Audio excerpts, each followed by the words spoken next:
অর্জিত গণঅভ্যুত্থান, 24-এর গণঅভ্যুত্থান আমার ভাইদের চোখের বিনিময়ে অর্জিত গণঅভ্যুত্থান। এই 24-এর গণঅভ্যুত্থান আমার হাজারো ভাইয়ের শহীদের রক্তের বিনিময়ে অর্জিত গণঅভ্যুত্থান।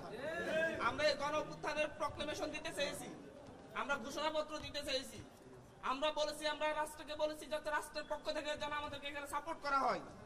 আমরা রাজনৈতিক দলগুলোর কাছে গিয়েছি, আমরা বলেছি যে হচ্ছে সকলে যারা আমাদের এখানে সমর্থন জানায়, যারা হচ্ছে এই প্রক্লেমেশনকে গ্রহণ করে, কারণ প্রক্লেমেশন একটি ঐতিহাসিক দলিল, এই ঐতিহাসিক দলিলকে অবশ্যই গ্রহণ করতে হবে। এই ঐতিহাসিক দলিলের মধ্য দিয়ে বস্তা পচা রাজনীতির অবসান হবে, কিন্তু সেই ঐতিহাসিক দলিল যাতে আমরা উপস্থাপন করতে না পারি, যাতে আমরা উপস্থাপন না করি, সেই ক্ষেত্রে বিভিন্ন ধরনের বাধার সৃষ্টি করা হয়েছিল।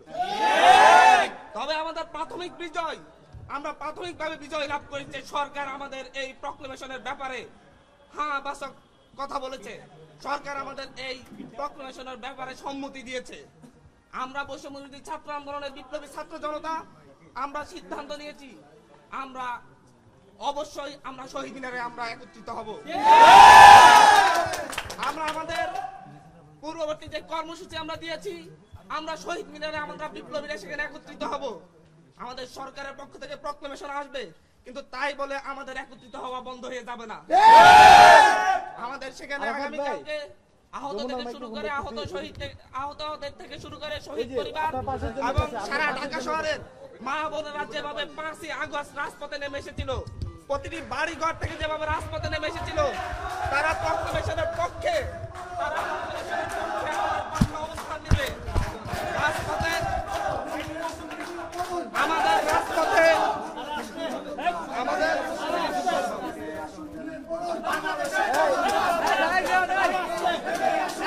এই প্রক্লেমেশনের বিরুদ্ধে দেশি বিদেশি যে ষড়যন্ত্র হয়েছে, সেই ষড়যন্ত্রের বিরুদ্ধে সরকার একটি পেরেক মেরে দিয়েছে।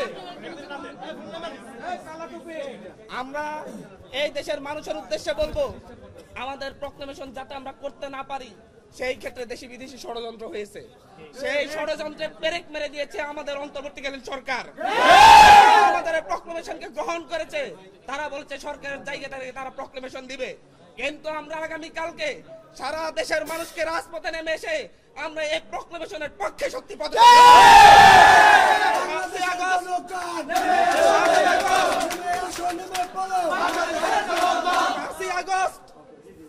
আগস্ট ঢাকা শহরের প্রতিটি বাড়িঘর থেকে মানুষ নেমে এসে এদেশের গণঅভ্যুত্থানের পক্ষে শপথ নিয়েছিল। এদেশের গণঅভ্যুত্থানে এদেশের ফ্যাসিস্ট হাসিনার বিরুদ্ধে মানুষ রাজপথে নেমে এসেছিল। আগামীকালকে সেই জায়গা থেকে, সেই গণঅভ্যুত্থানের অংশীদারিত্বের জায়গা থেকে যারা আমাদের ঢাকা শহরের যত মানুষ সেই 5ই আগস্ট রাজপথে নেমে এসে শেখ হাসিনার বিরুদ্ধে স্লোগান ধরেছিল, শেখ হাসিনাকে না বলেছিল, আগামীকালকে ঢাকা শহরের প্রতিটি মানুষ আমার শহীদ ভাইদের রক্ত অর্জিত গণঅভ্যুত্থানের প্রক্লেমেশনের পক্ষে রাস্তায় নেমে এসে আমাদের আমরা আগামীকালকে ঢাকা শহরে 5ই আগস্টের মতো একটা গণজোয়ার দেখতে পাবো। এখান থেকে আমরা অন্তর্বর্তীকালীন সরকার যে প্রক্লেমেশনের পক্ষে যে অবস্থান নিয়েছে, সেই অবস্থানকে সমর্থন জানাবো। আমরা দেশের মানুষ সমর্থন জানাবে, যাতে ভবিষ্যতে আর কেউ ষড়যন্ত্র করে এই প্রক্লেমেশনের পথ রুদ্ধ করে দিতে না পারে। আমাদের 71-এর প্রক্লেমেশন আছে, 24-এর প্রক্লেমেশন হবে, এটা গভর্নমেন্টের জায়গা থেকে হবে, কিন্তু সেটার জন্য আমাদের সমর্থন এই দেশের মানুষ আগামীকালকে সমর্থন জানিয়ে দিবে। আমরা এখন এখান থেকে প্রক্লেমেশনের পক্ষে একটি মিছিল করব, রাস্তায় মিছিল করে এদেশের মানুষকে আমরা আহ্বান করব। আমরা সেটা আপনাদেরকে বলছি, আমরা প্রক্লেমেশনের পক্ষে আগামীকালকে এই দেশের মানুষ অবস্থান নিবে, এবং এই প্রক্লেমেশনটা কিভাবে হবে সেটা আমরা কালকে সেখানে বলে দিব। ঠিক আছে, সেটা পরে পরে বাংলাদেশের জনগণ